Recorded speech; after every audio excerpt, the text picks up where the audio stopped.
예, 이번 시간에는 그 연구 모형, 연구 설계, 측정과 척도, 설문 도구의 작성과 자료 수집에 대해서 알아보도록 하겠습니다.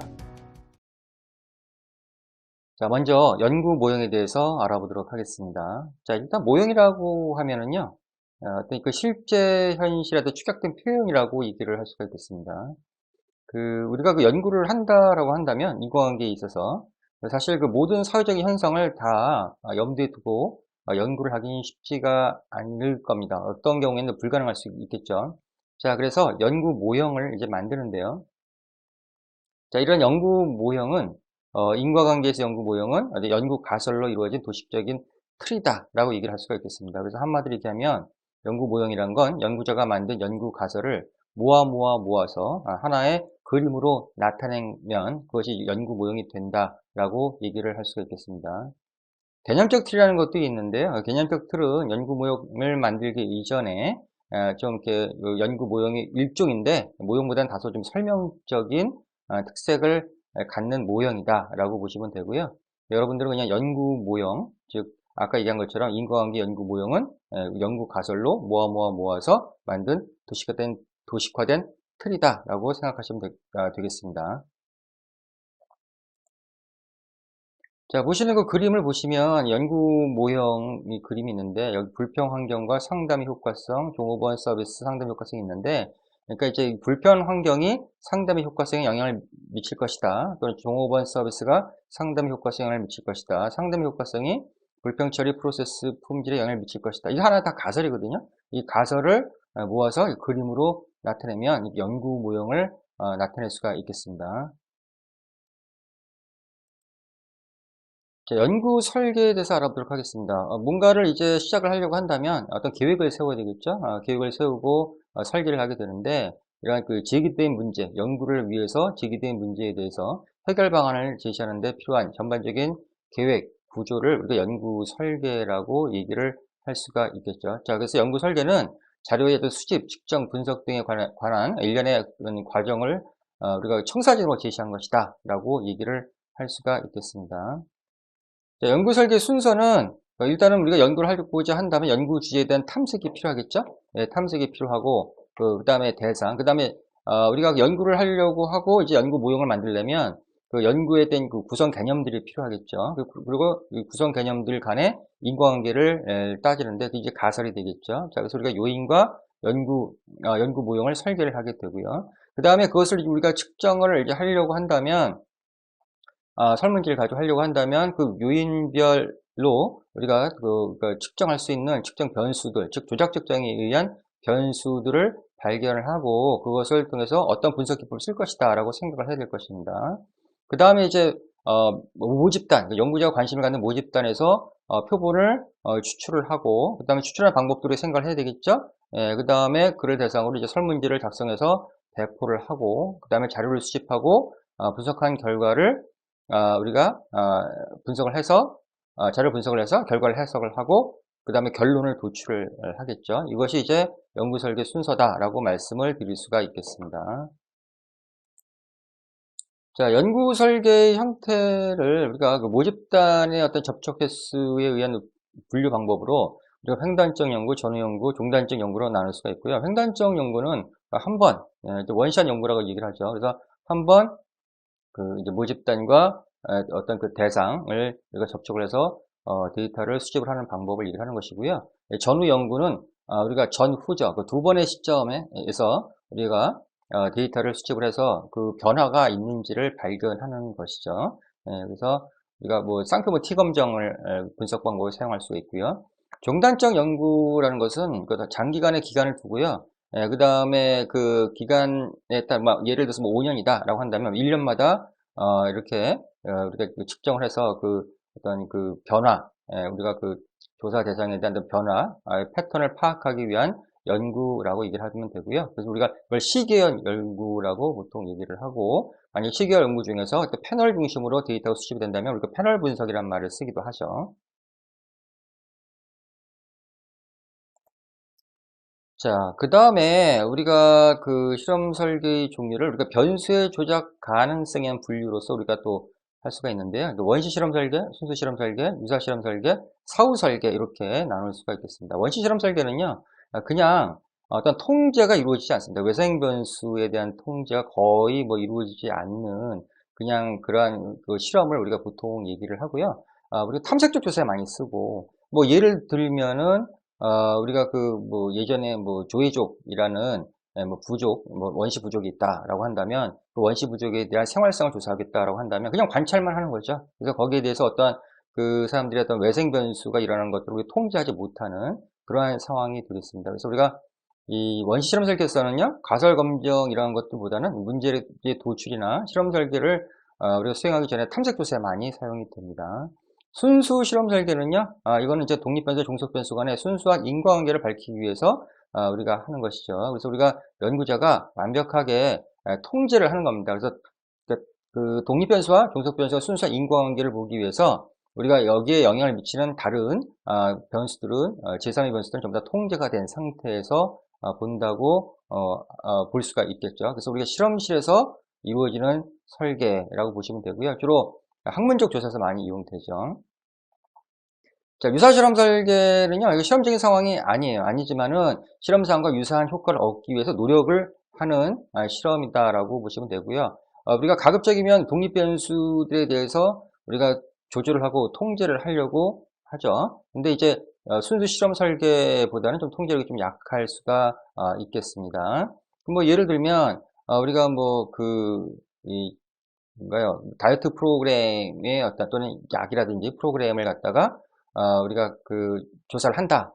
프로그램 효과를 조사를 한다. 그러면 이제 이 어떤 특정 집단에 대해서 전후를 우리가 있다라고 한다면 이제 사람들이기 때문에 우리가 실험실처럼 어떤 뭐 이런 실험 생물처럼 우리가 가두고 갈 수는 없겠죠. 자, 그러니까 사람이기 때문에 인권도 존중해 줘야 되기 때문에 완벽하게 그 사람들의 개개인의 행동을 전부 다 통제를 하지 못하는 상황, 이런 경우도 우리가 유사실험 설계라고 얘기를 할 수가 있겠습니다.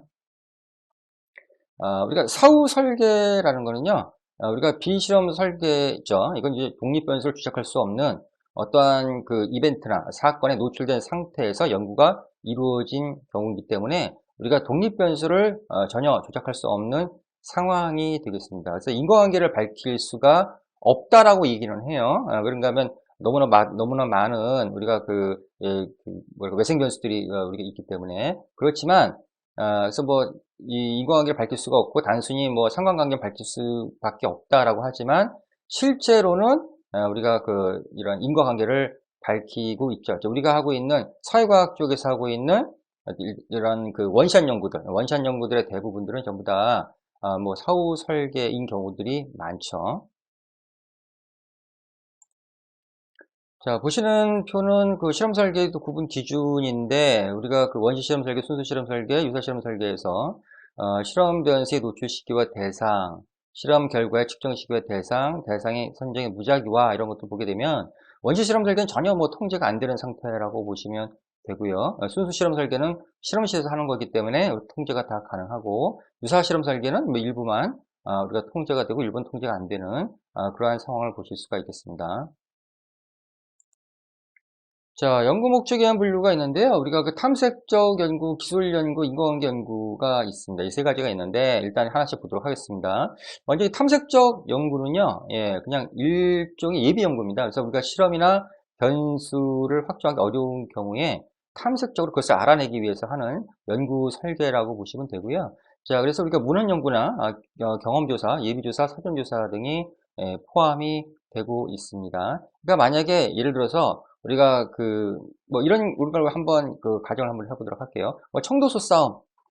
제가 뭐 청도소 싸움을 본 적이 없다. 그런데 청도소 싸움을, 이 관련된 만족도 조사를 해달라고 한다. 자, 그런다면 어떻게 될까요? 문헌조사 하게 되겠죠?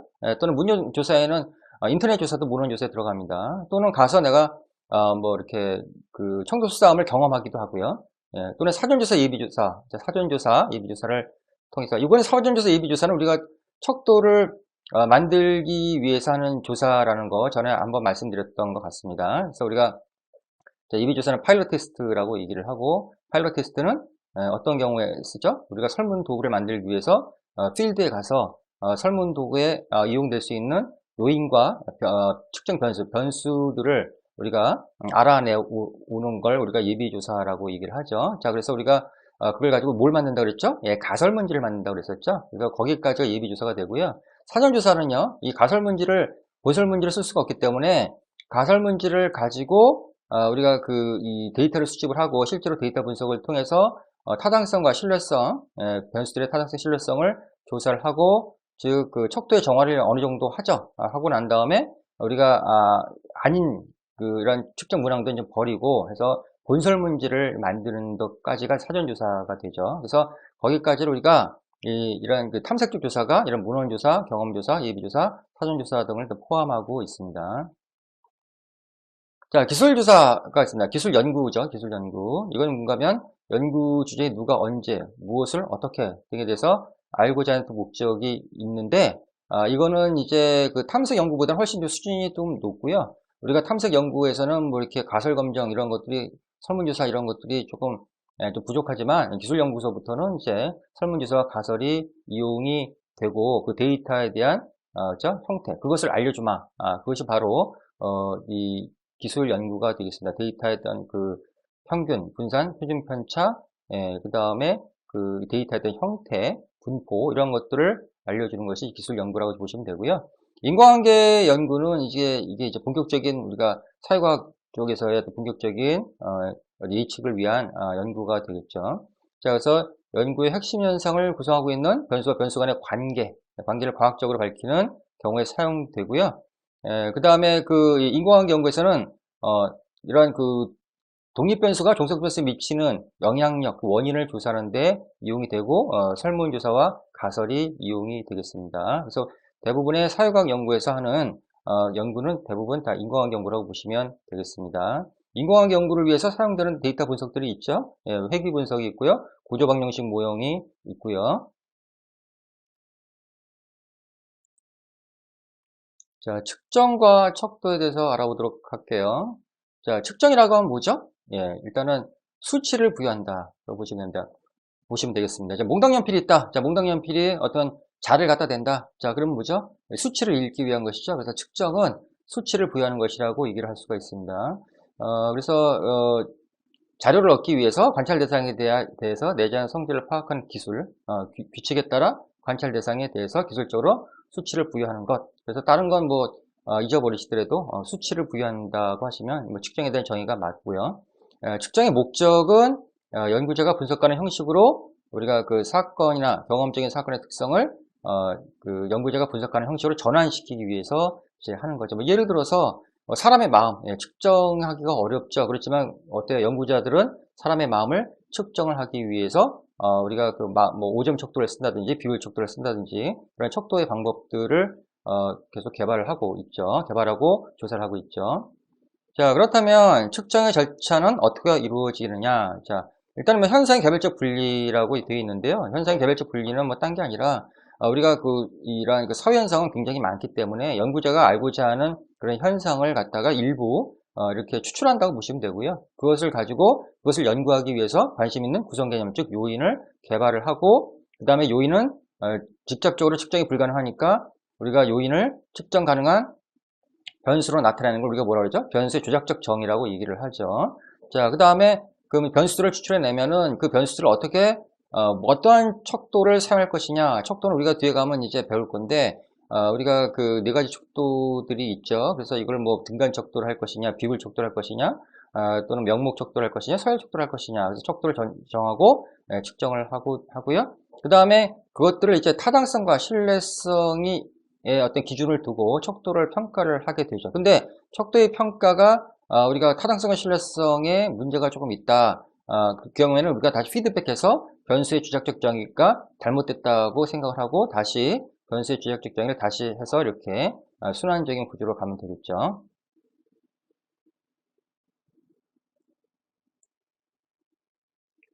자, 척도에 대해서 얘기를 해보겠습니다. 아까 그 몽당연필을 우리 재기 위해서 자를 갖다 댔다고 그랬는데요. 우리가 그 자가 바로 척도가 되는 겁니다. 그 도구죠, 도구. 그래서 측정을 하기 위한 도구를 우리가 척도라고 보시면 되고요.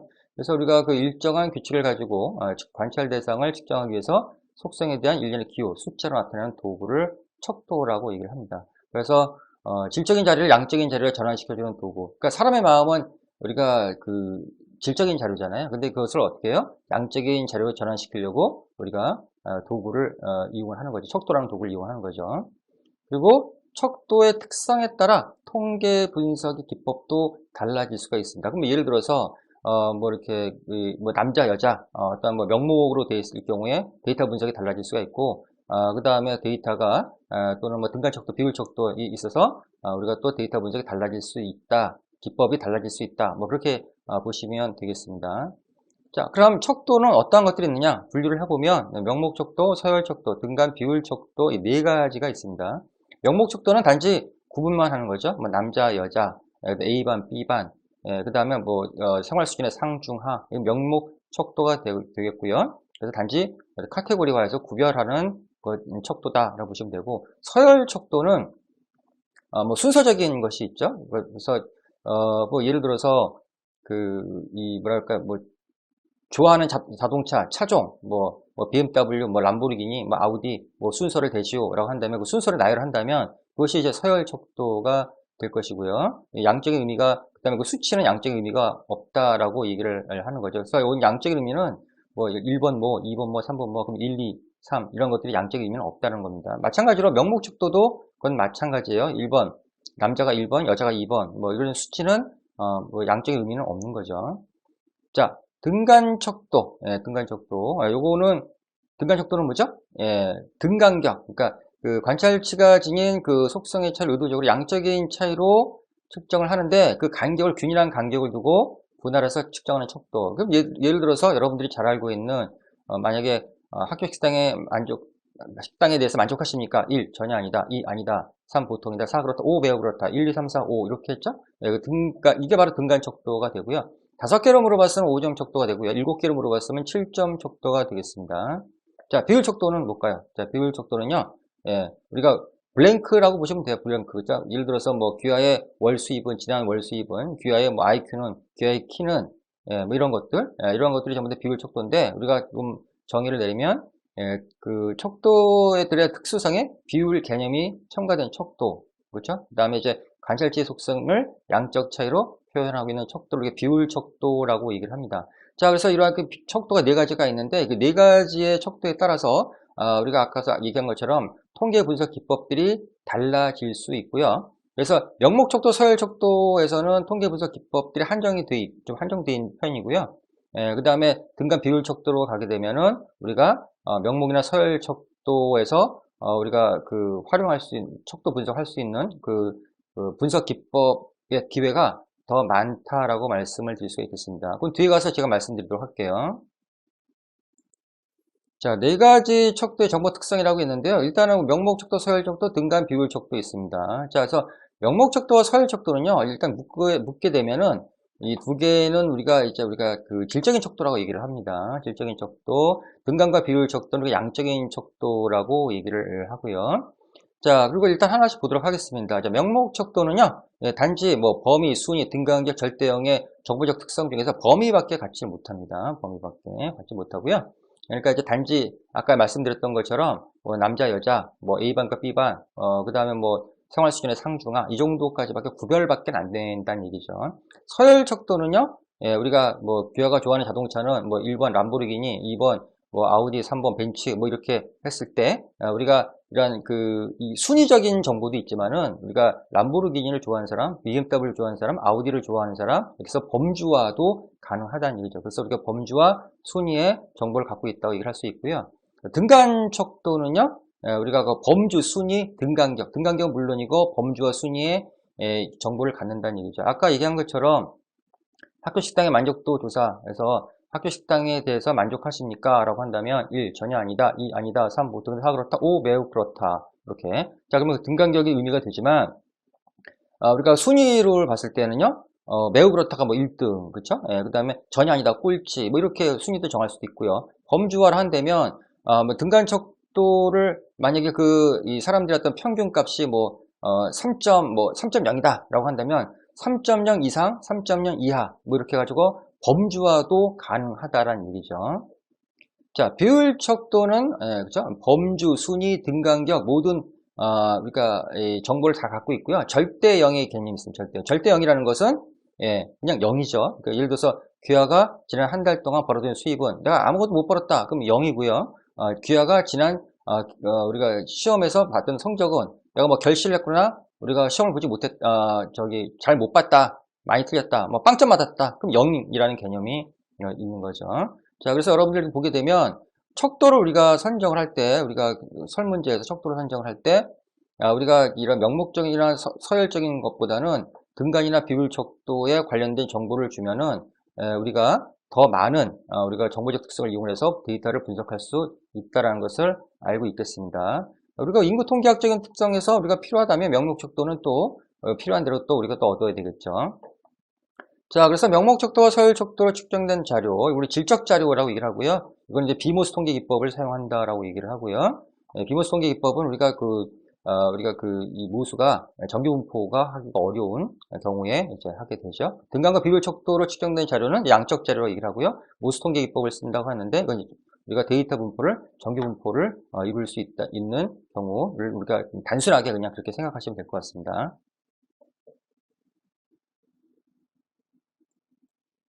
자, 설문도구의 작성에 대해서 알아보도록 하겠습니다. 설문도구의 작성 사실 쉬운 일은 아니죠. 사실 그 어떤 연구를 한다. 만약에 설문도구를 개발을 했다. 연구 모형을 만들고 설문도구를 개발했다라고 한다면 제 생각에는 연구의 반이 됐다라고 얘기할 정도로 과언이 아닙니다. 자, 그래서 굉장히 중요한 얘기인데 그래서 우리가 이 설문도구를 어떻게 작성하느냐에 따라서 연구의 승패를 좌우할 수도 있고요. 자, 그래서 이러한 이 새롭게 척도를 개발할 수 있는 능력이 되면 개발하는 것도 좋겠지만 그것이 쉽지 않다면 기존 연구에서 우리가 활용된 타당성 있는 설문 문항들을 활용을 해서 연구에 맞게 수정을 해서 활용하는 것이 좀 더 유리하지 않을까 생각이 듭니다. 자, 설문 도구의 형식을 먼저 보게 되면 설문 도구는 우리가 여러분들 설문지 앞에 보면 여러 가지 뭐랄까요, 안내글이라고 얘기를 할까요?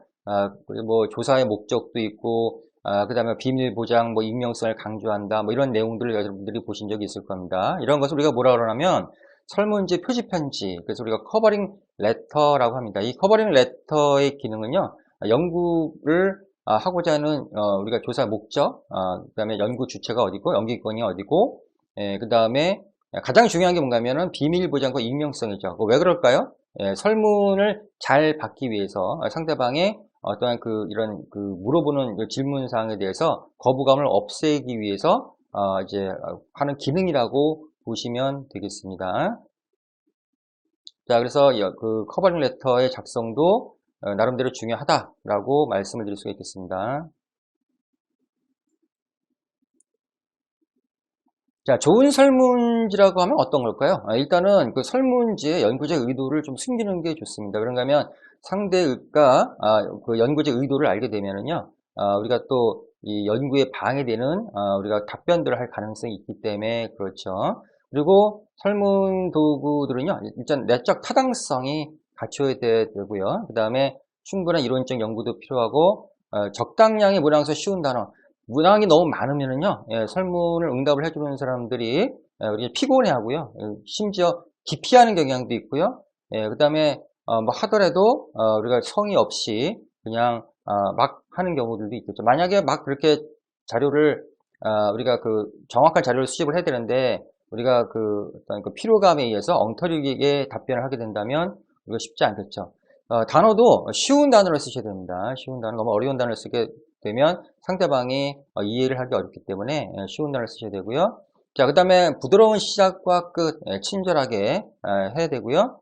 그 다음에 기존 설문지를 우리가 응용을 하고요. 또 예비조사를 실시를 하면 더 좋은 설문지가 될 수 있다라고 할 수가 있겠습니다. 기존 설문지를 응용하는 이유는 아까도 말씀드렸었죠.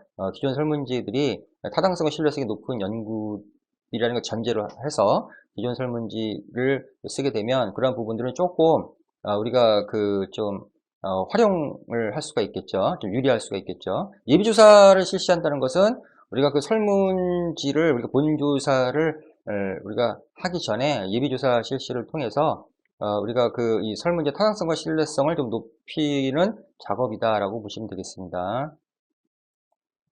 자, 설문 도구를 배열할 때 좀 몇 가지 고려해야 될 사항들이 있는데요. 일단은 뭐 첫 번째 질문부터 무겁게 가면 안 되고요.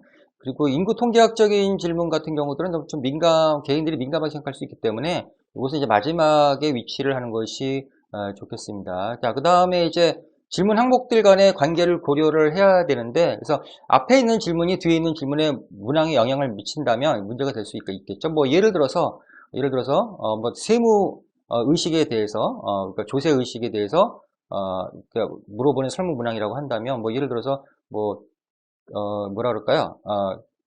그, 예, 포탈이죠? 예, 조세 포탈. 예, 우리가 조세 포탈에 대해서 어떻게 생각하십니까? 그럼 분명히 안 좋다고 얘기를 하겠죠? 근데 뒤에, 예, 그 다음 문항에 귀하께서는 조세 포탈을 하신 적 있으십니까? 어떨까요?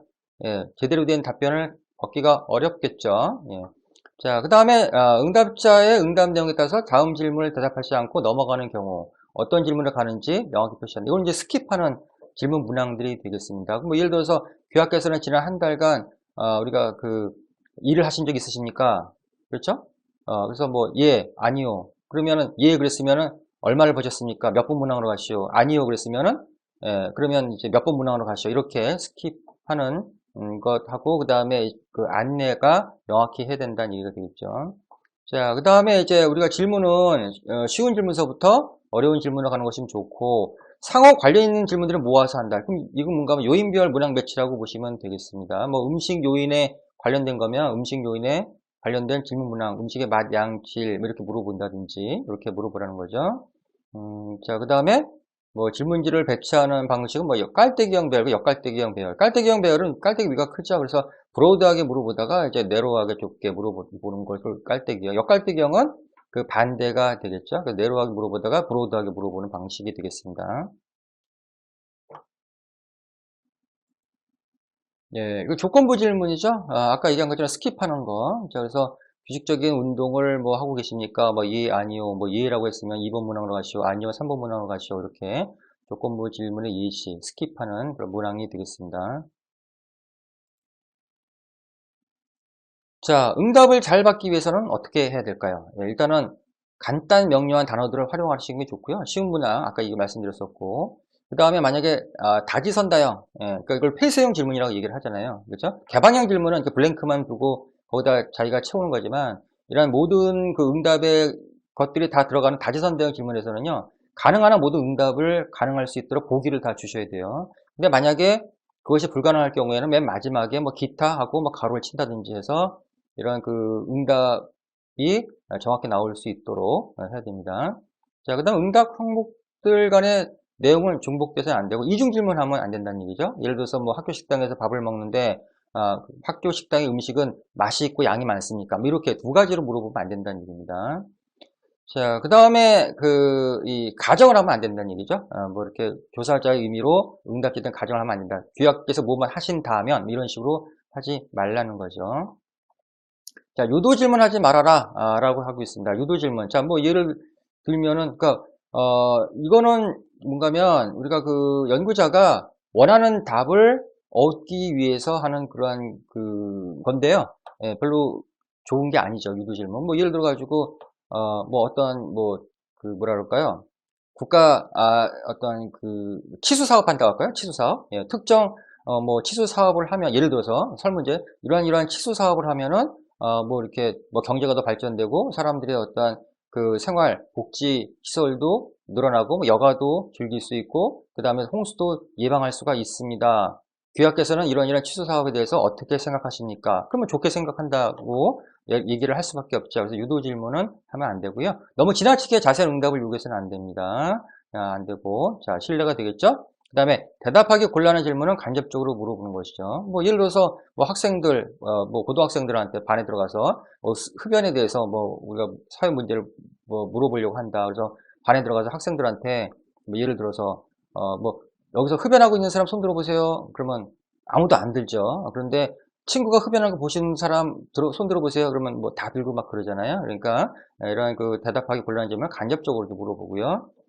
측정 문항은 중립적으로 표현하는 것이 맞죠. 왜 그런가 하면 이게 그 한국말이 뭐 아다르고 어다르고 얘기를 하다는데 그 표현의 수위에 따라서 우리가 받을 수 있는 응답의 값들, 평가 값들이 다 달라집니다. 예를 들어서 음식이라고 물어볼게요. 자, 학교 식당에 음식이 있어요. 근데 우리가 점수를 높게 나오게 하려고 의도적으로 학교 식당에서 나오는 음식의 양은, 그렇죠? 음식의 양, 음식의 맛은 적절합니까? 음식의 맛은 적절합니까? 음식의 양은, 음식의 양은 또는 음식의 맛은 견딜만 합니까? 어때요? 기대치가 낮아지겠죠? 그러니까 응답 점수는 높아지게 되고요. 반대로 학교 식당에서 음식의 양은 또 음식의 맛은 뭐 끝내줍니까? 이렇게 물어본다면 기대치가 높아지겠죠? 그렇게 되면 응답 점수는 낮게 나올 수밖에 없겠죠. 자, 그래서 이건 잘못된 것이고요. 우리가 이런 설문 문항을 할 때는요, 물어볼 때 중립적으로 물어보는 것이 중요하죠. 그래서 음식의 양은 뭐 적절합니까? 중립적인 표현을 사용하는 것이 중요합니다.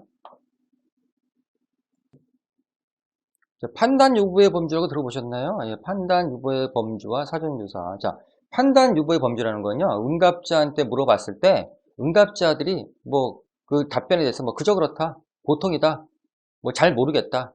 예, 그러니까 보통 뭐 1 전혀 아니다, 2 아니다, 3 그렇다, 3 보통이다, 4 그렇다, 5 매우 그렇다. 이때 보통이다라고 친다면 그 판단을 유보한다라는 그 의미인데, 그보다 이제 잘 모르겠다라고 하는 것도 우리가 판단 유보의 범위라고 얘기를 합니다. 근데 여러분들 설문문항에서 잘 모르겠다라는 설문문항 있는 거 보신 적 있으세요?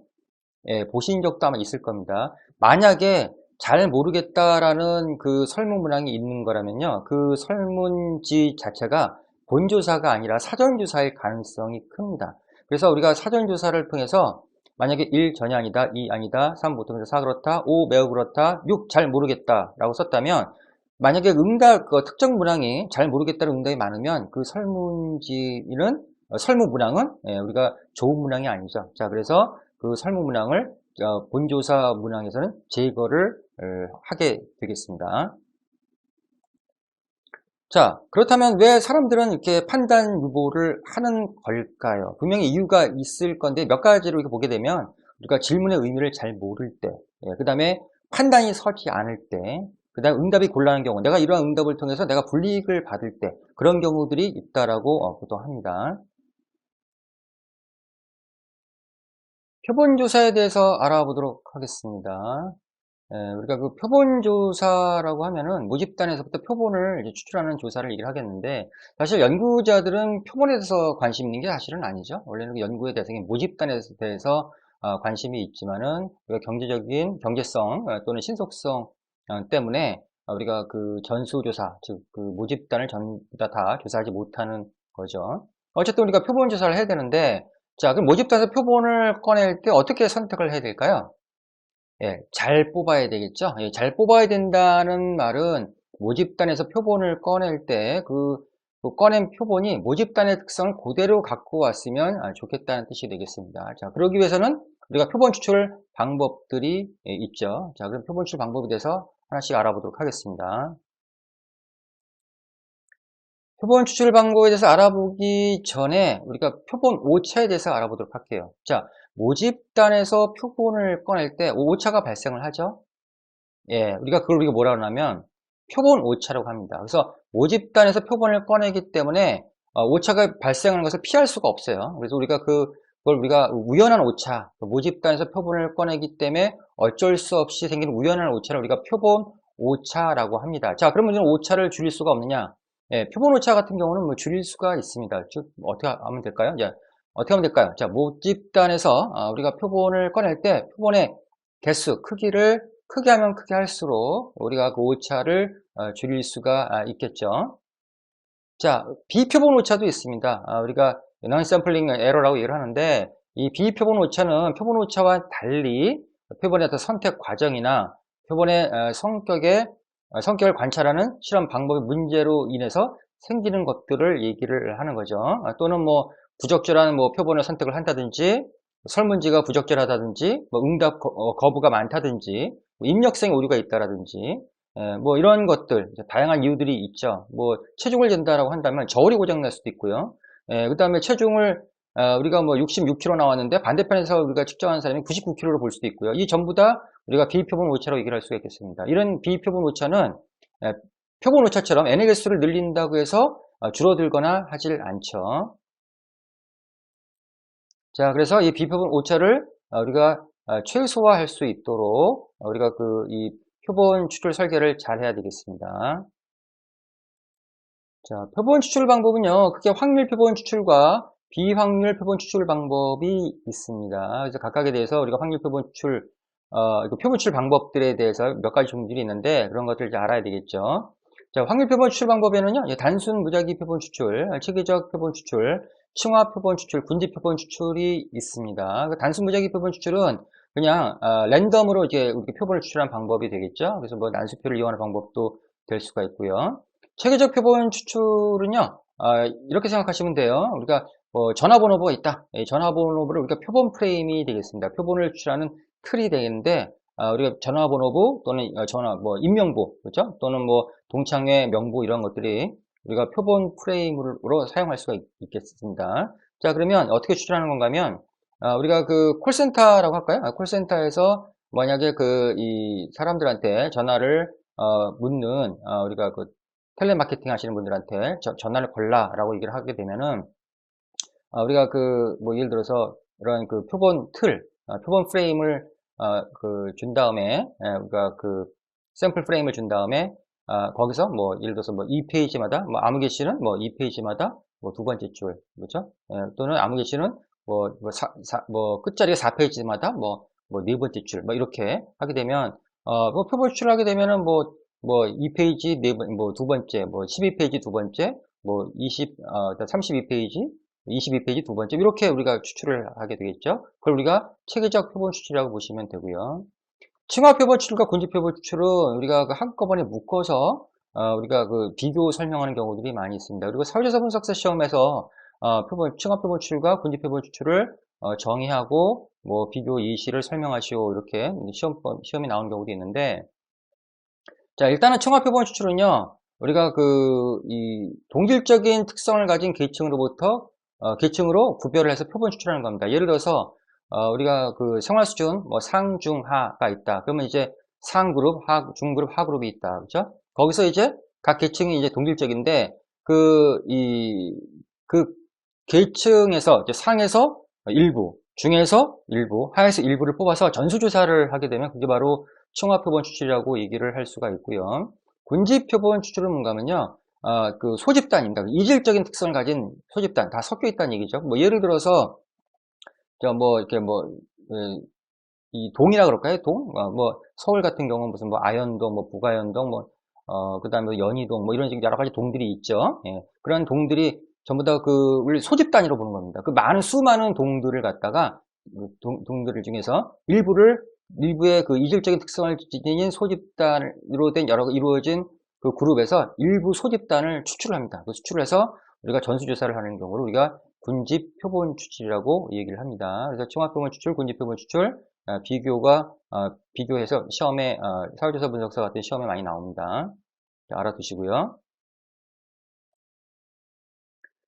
자, 비확률 표본 추출은요, 편의 표본 추출, 판단 표본 추출, 할당 표본 추출, 눈덩이 표본 추출이 있습니다. 자, 편의 표본 추출은요, 이건 그냥 표본 수집의 편리성에 따라서 실시가 되는 표본 추출 방법이라고 알 수가 있고요. 무작위성이 좀 입증되지 않죠. 예를 들어가지고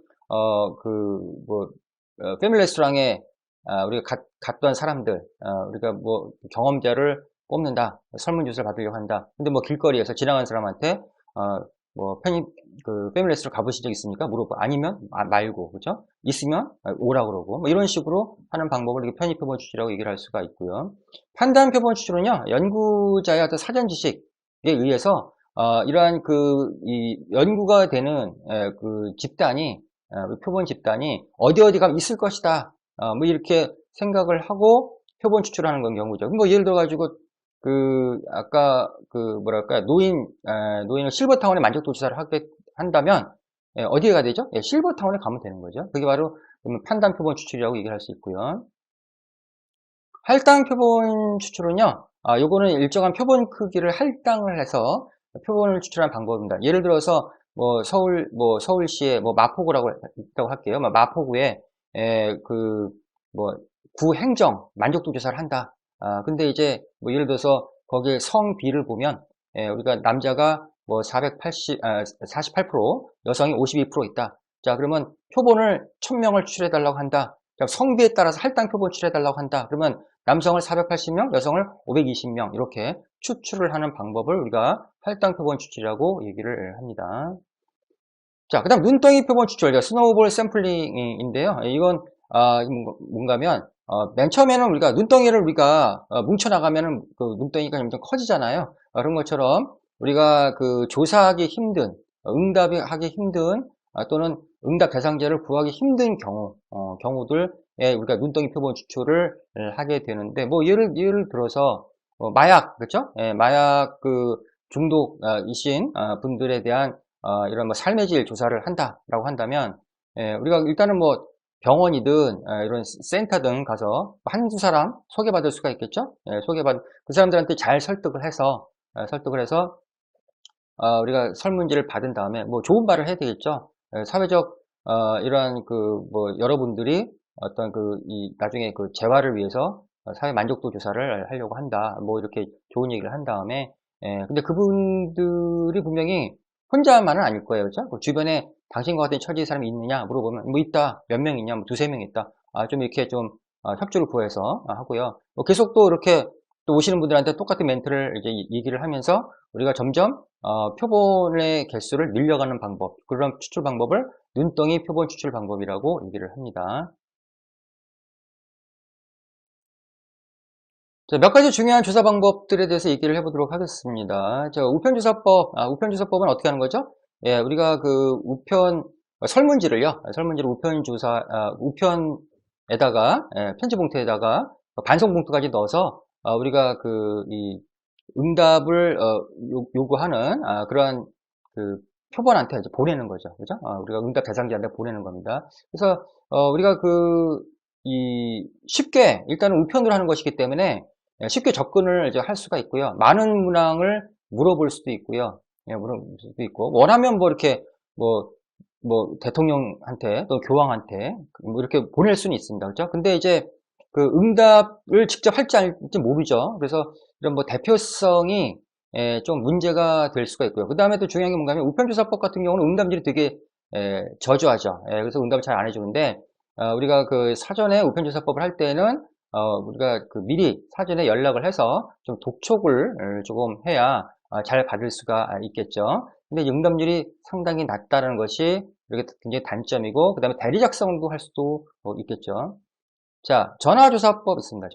전화조사법은 이제 우리가 좀 급할 때, 시급할 때, 조사기간이 가장 짧은 경우라고 얘기를 할 수가 있겠는데, 그러니까 빠른 시간 내에 우리가 뭐 저렴한 비용으로 조사를 뭐 할 수가 있겠지만, 많이 물어보지 못하죠. 예, 그래서 너무 많이 물어보는 경우는 응답을 거부할 수도 있기 때문에, 예, 그런 문제가 있고, 요즘은 이제 뭐 모바일 조사를 한다든지, 전화 조사를 한다든지 하게 되면은, 뭐 표본 대상을, 다들 다 핸드폰이나 모바일 폰을 다 갖고 있기 때문에, 그래도 쉽게 찾을 수 있다는 그런 장점도 있습니다. 그래서 면접 시간이 너무 길어지면 안 되고요. 자, 면접법은 우리가 페이스 투 페이스라고 얘기를 하죠. 그래서 우리가 타 조사랑 비교해서는 응답률이 상당히 높은 편이에요. 그런데 이제 우리가 사전에 교육된 전문 이 조사자를 교육을 통해서 해야 되기 때문에 비용은 조금 많이 듭니다. 그리고 우리가 물어볼 때 응답자들이 이해하지 못하는 부분들에 대해서 자세하게 설명을 해줄 수 있는 그런 장점도 있고요. 일단 한번 시작하고 나면은 끝까지 응답하는 경우들이 있죠. 그래서 아까 얘기한 것처럼 단점으로는 시간과 비용이 좀 많이 든다라는 거죠. 그래서 우리가 긴급 여론조사할 때는 조금 어렵고요. 그 다음에 이제 면접원과의 어떠한 그 커뮤니케이션을 하다가 어떤 그러한 뭐라 그럴까요? 이런 서로 설문조사하는 과정에 편견이 생길 수도 있다는 겁니다. 그 편견이 생기면 응답에도 영향을 미친다고 얘기를 할 수 있겠습니다. 자, 이 세 가지 중에서요. 이 이외에도 뭐 모바일 조사, 인터넷 조사들도 있죠. 최근에는 이제 우리가 비대면으로 하는 인터넷 조사 또는 모바일 조사들을 좀 많이 하는 편이죠. 자, 몇 가지 질문 한번 내려볼게요. 가장 응답률이 떨어지는 조사 방법은 뭘까요? 예, 우편조사법이 될 것이고요. 응답률이 가장 높은 거는 면접조사가 될 것이고, 가장 고비용의 조사 방법은 면접조사가 될 것이고요. 가장 신속한 조사 방법은 전화조사가 되겠죠. 응답자를 정확히 알 수 없는 조사 방법은 우리가 우편조사법하고 우리가 이 경우에 따라서는 집 ARS로 하게 되면은 전화조사법도 일부 그럴 수 있겠습니다. 가장 정확한 조사 방법이라고 한다면 면접법이 가장 정확하겠죠. 설문도구 작성을 공부하면서 설문도구의 사례를 조금 보도록 하겠습니다. 서브컬의 설문 문항인데요. 그 서브컬은 여러분들 파라슈르만 제이타물 베리 세 사람이 우리가 그 서비스를 측정하기 위한 우리가 측정 도구다라고 보통 얘기를 하죠. 그래서 유형성, 신뢰성, 확실성, 대응성, 공감성 5가지 요인으로 조사를 하고 있습니다. 이제 범용 서비스 품질 측정 도구다라고 보시면 되고요. 여기 지금 설문지 여기 나와 있는데 이거는 이제 아까 커버링 레터라고 보시면 되고요. 그래서 익명이 성이 강조가 되고 무기명 통계 처리된다라고 하면서 응답을 잘 받기 위한 것이죠. 자, 이건 유형성, 신뢰성, 확실성, 대응성, 공감성 측정 문항들이고요. 유형성이라고 한다면 우리가 서비스를 뭐라 그럴까요? 이 서비스를 제공하기 위해서 갖춰야 될 인적, 물적인 형태에 대해서 이제 묻는 측정 문항들이 될 것이고요. 신뢰성이라는 것은 응답에 대한 이 서비스 제공에 대한 일관성에 관련된 것이라고 보시면 되겠습니다. 그러니까 믿음보다는 서비스 제공의 일관성에 관련된 측정 문항들이고요. 대응성은 우리가 얼마나 신속하게 이 고객들한테 대응을 할 수 있는 거에 물어보는 측정 문항들이라고 보시면 되고요. 확신성은 한국 사람들이 보통 얘기하는 그 믿음에 관련된 측정 문항이라고 보시면 되겠습니다. 그래서 우리가 서비스를 제공하는 요원하고 어떤 그 회사로부터 느끼는 믿음이라고 보시면 되고, 공감성은 우리가 그 서비스 제공자가 얼마만큼 서비스를 받는 고객들한테 개별적인 관심을 갖는지에 대한 측정 문항들로 이루어져 있다라고 보시면 되겠습니다. 서비스 가치는 제가 그냥 집어넣은 거고요. 넘어가도록 하겠습니다. 자, 이건 만족도, 재용의도 물어볼 수 있죠. 고전의도 물어볼 수 있고요. 네. 자, 그 다음에 일반적인 상 인구 통계학적인 측정 문항들이 나와 있네요.